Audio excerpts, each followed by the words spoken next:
These majestic trees are the national icon of Lebanon.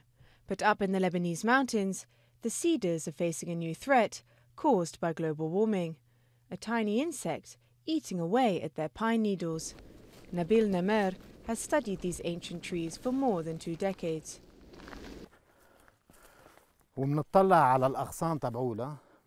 If we look at the branches of this tree, we see that the majority of its pine needles have been devoured. We can see tiny little needles that are growing. In 1 year, if these needles are eaten, the tree will be completely naked, and therefore in spring it won't have enough energy to make new needles. Nabil has observed the plague spreading year in, year out. 7% of the trees in this forest are dead, and more than 70% are affected. Next summer, it is certain we will find this tree completely dry. In the earth, just a few centimeters under the trunk, the pest lies. These little green larvae are those of an insect which lay their eggs in the cedars each spring. Normally the larvae devour the needles before taking refuge in the earth to hibernate for 3 to 4 years. There is not enough humidity in the earth, so these insects are now emerging every year. Sometimes we find 600 larvae per square meter.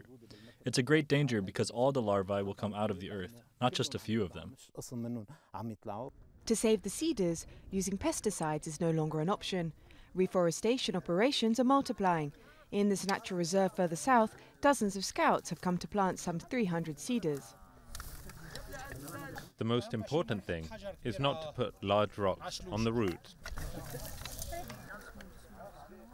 Driving the project is Magda Boudaguer and her association, Juzul Lebanon.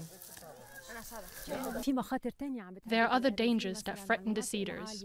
For example, in regions of altitude, there's a lot of private land. Plus, with the rise in the population, people are building.